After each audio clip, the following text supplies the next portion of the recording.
Hey there guys, welcome back to another episode of Gavinski's Tutorials. Today I'm going to do a quick walkthrough of Audio Damage AD-202 that just came out as usual for desktop and iOS. And so this is a synth based on the Roland MC-202. Single oscillator, one filter, one envelope, one LFO. Okay, so pretty minimal, but it sounds fabulous actually. And another thing is, it's got a couple of tricks up its sleeve because, for example, this can be MPE and it can be, it can be polyphonic. I forget how many voices. I think it's up to 8 voices just. So the MPE implementation is a little bit lacking in only one little thing that I'd like to see. I'll talk about that later. But hopefully that'll get added. But I really like this, actually, from what I've seen of it so far. So here I'm just going to start by playing in a little sequence. I'm using my iPad here. This is the host app, AUM, and I got various AUV3s here, including AD-202. Here I'm going to send MIDI in from Pure Acid.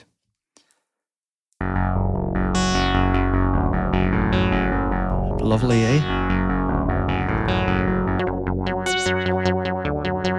So here, I'll just go through some presets first. So here we're on the perk patches, then we'll go to pad, lead, effects, and bass.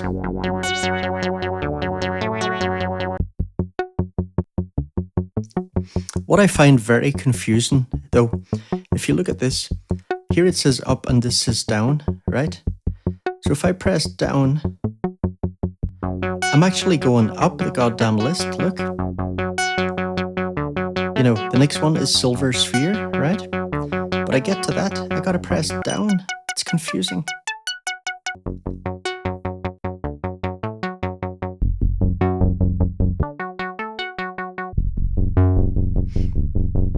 So I actually just put a few different ones here that I just saved. I'm just used to saving things in AUM. So let me just go through those.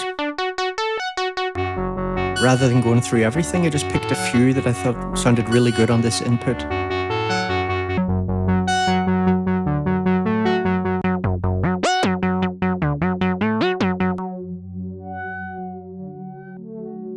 That's a little bit low, but still nice, yeah.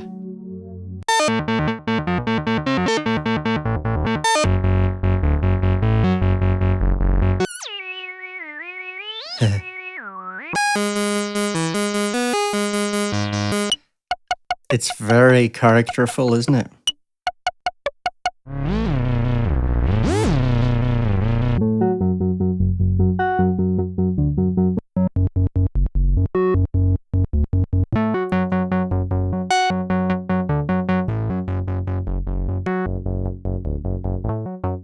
Let me let you hear some of the pads.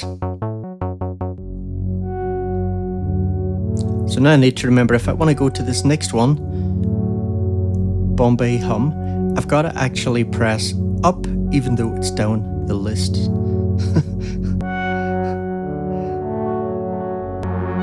Come on, Audio Damage guys, don't fuck with me like this.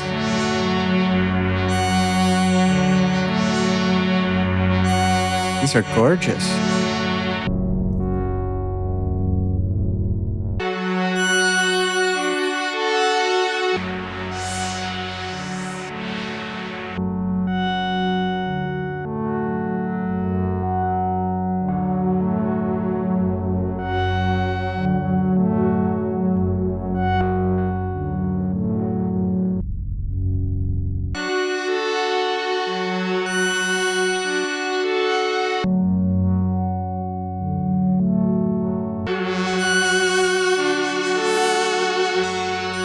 Fab.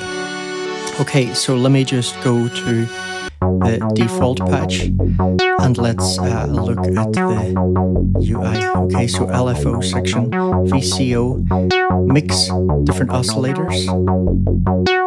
So the square or pulse, saw, and the sub oscillator. Filter, VCA, envelope, some various bits and bobs here. There's a couple of settings and things, presets,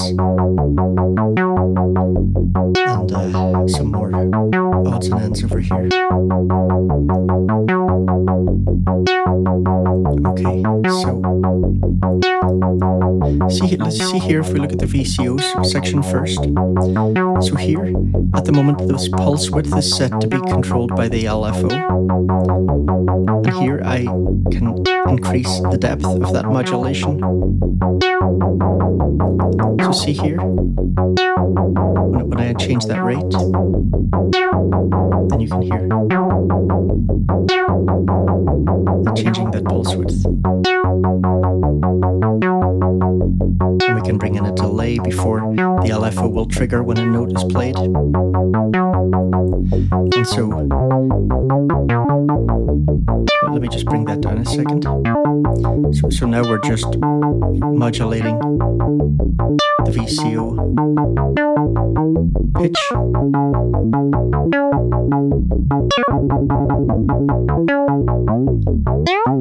Triangle, so on, different waveforms.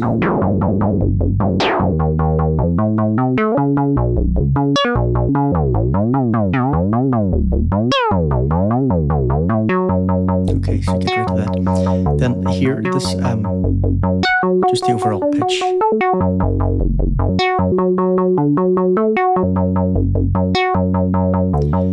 So here I've changed this to manual. So now I just adjust the pulse width with this.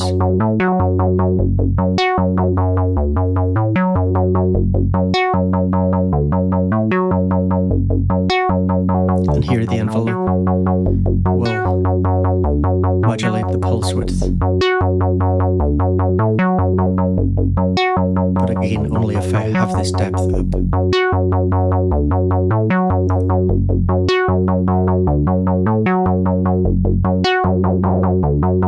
Okay, let's just leave it like that. So here, saw, sub-oscillator. So the sub-oscillator, a few different waveforms and octaves.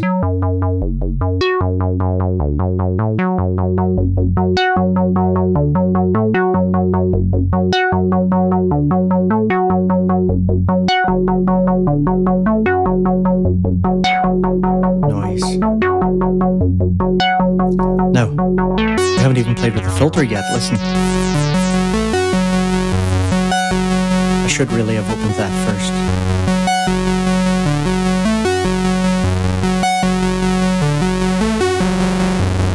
You know, now I go and play with the LFO rate and stuff. It's much more interesting. I always get caught out by, you know, how low developers often leave the filter cutoff on default patches. Really got to pay more attention to that.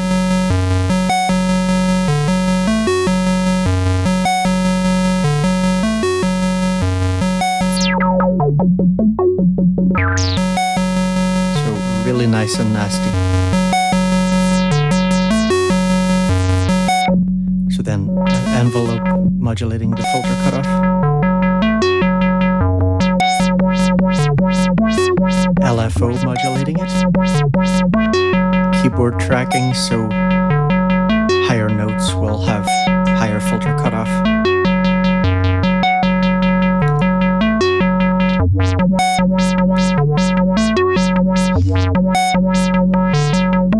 Just dial that LFO rate in a little bit better. That's nice.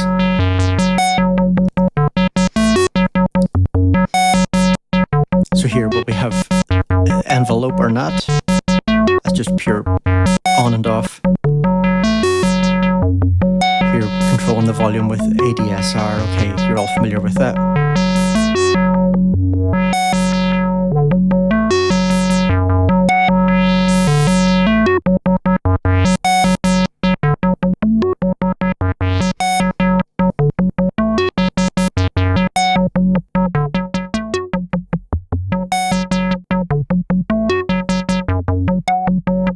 So LFO, we can have synced or free. We had free rate just now. Will the LFO phase re-trigger on the start of a note or not? Just a little global tuning. Portamento. A few different options there, and the length of the glide.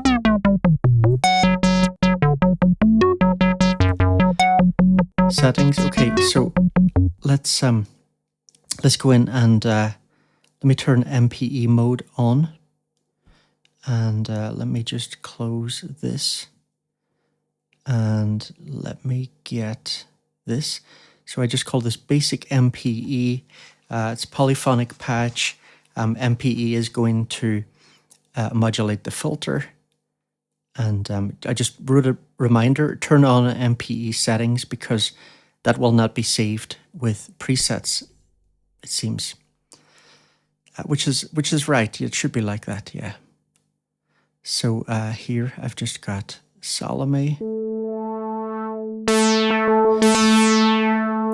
So first of all, I mean, I tap up here higher, that's like, you know, I've got this set so that the velocity will increase the amplitude and the filter cutoff.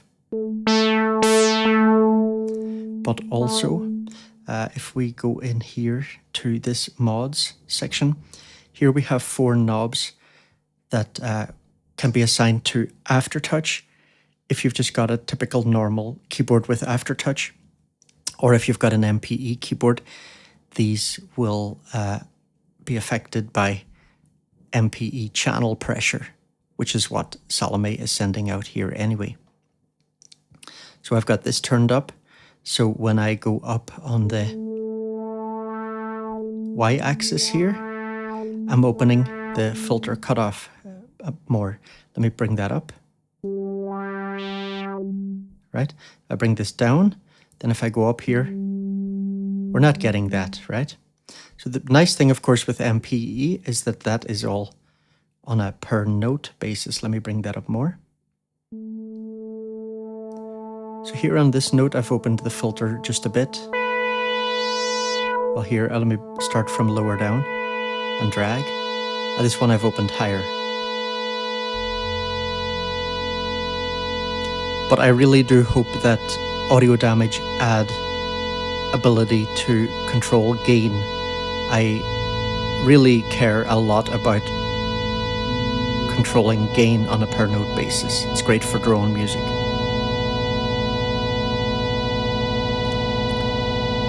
So we can also make it affect LFO rate and VCF modulation. Again, it's all per note. And then, of course, because it's MPE, we're getting per note pitch bend. So I'm bending this note and none of the others are bending. That's the beauty of MPE. Here, VCO mod. So, you know, these will also be related to the filter rate, or sorry, the LFO rate. Okay, so that's that. Then here for this trigger section, let me get a couple of little patches that I made in advance. Let's see. Okay, trigger LFO mode. Hold one note. Okay, this is super cool. So here, if I just press a note, I'm just using the internal keyboard here. By the way, we can hide that keyboard if we want, right? Look, I can just have it like this. So that's great. It's brilliant to have the option. Sometimes it is nice to have that keyboard in there. Sometimes you don't want it, you know, if you want a lot more stuff on the screen. Let's just see what the resizing's like. I mean, it's not bad, is it? Yeah. Not bad at all. Okay. So look, we've also got a latch button here, thank God too. I hate it when keyboards don't include that. So here, it's actually the LFO that's re-triggering the envelope. You know, not the note on message. So again, if I adjust that rate there, beautiful.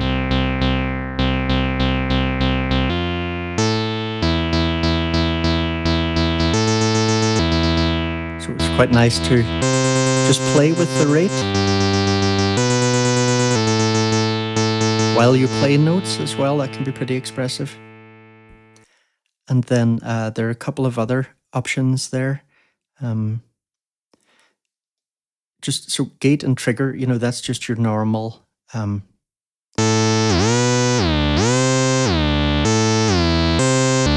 know, when you play a note, it'll also trigger the envelope. When you put it in this gate mode, if I play a note here, if I play this note, and then I hold that note down, and if I then play a note here, it won't actually play that second note. It'll only work if I go downwards. It's quite a weird little mode, this. So it works for a descending thing, like listen.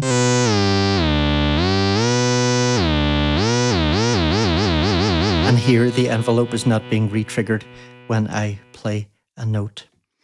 And so here, just setting how much velocity will affect amplitude and how much velocity will affect filter cutoff and volume.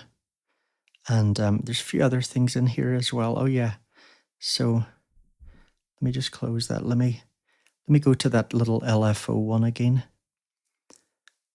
Just the we'll hold one note thing. Let's just get that. Let me latch it.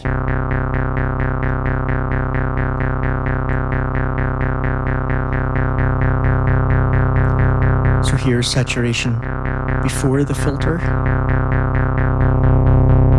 Filter drive.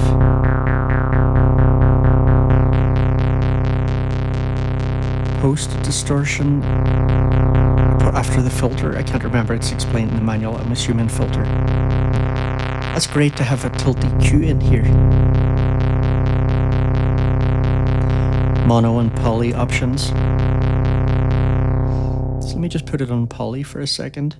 And so here, if I bring spread up, we get a kind of stereo panning when we play notes. Have a listen. So let me just latch. Oh no, I think I turned latch off. I should just put it on the default patch. Hang on a second. Okay, let's just look at these settings again. Still get a bit confused by what's in settings and what's in this mods section. Okay, let's put on poly there. And let's put spread up. Okay, so let me just play a few notes.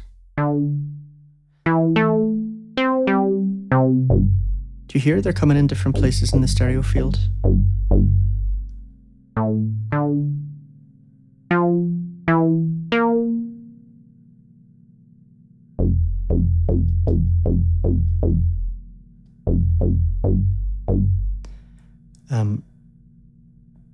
What else? Age.